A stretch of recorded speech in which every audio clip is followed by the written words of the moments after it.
Today, we are honored to welcome a truly powerful voice, Simran Chugani, pronouns they, them, a poet, writer, and mobilizer whose work holds space for both resistance and joy, grief and celebration. Simran's debut poetry collection, Florida, I Love You Violent, explores the complexities of loving a place that hasn't always loved you back and the power found in reclaiming your story.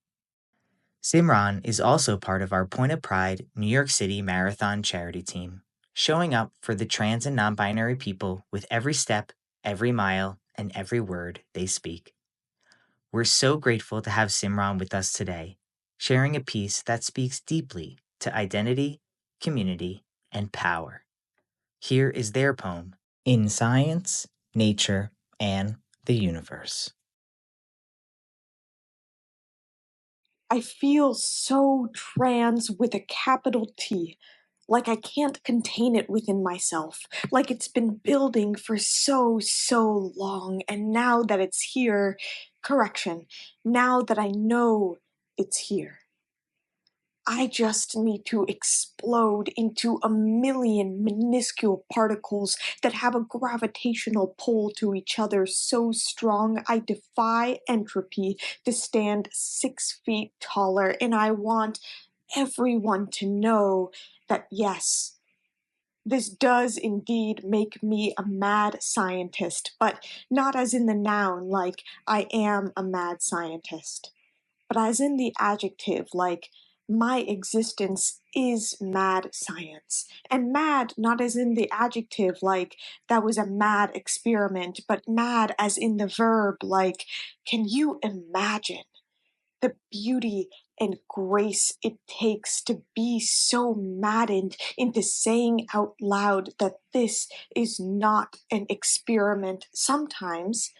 I feel so trans that I am ripped, slaughtered, and chained to Murphy's Law, and the only escape is to out chaos the perpetrator, that my tongue was slain and slaughtered for 19 years, and still it was worth it enough to self-surgically stitch it together for a taste of what aliveness could be.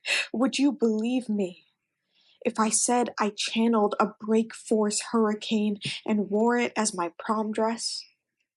Sometimes I feel so ineffable that my body levitates until I see mountaintops above clouds, and I shoot lightning bolts like they were written on the palms of my hands, and sometimes it just feels so normal to exist in this body, like the world is still turning, that tomorrow is Monday and nothing ever changed.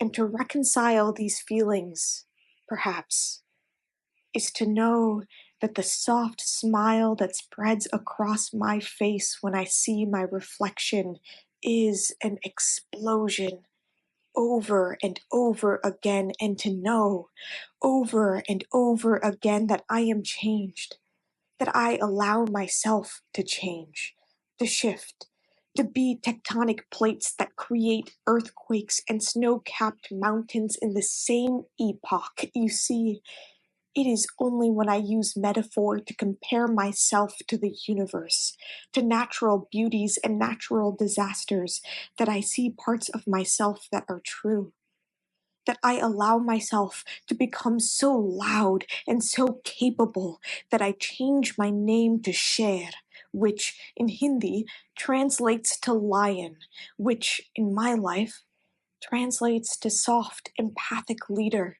who observes more than they take, which my mother's father passed on to each of his grandchildren. You see, how can we be part of a lineage of explosion, yet not see the universe in our own eyes?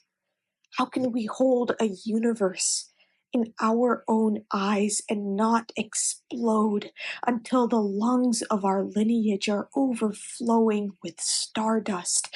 The biggest bang is knowing these words survive and remind us that we are roaring, tectonic explosions, and together our legacy settles into the soil until we become permanent.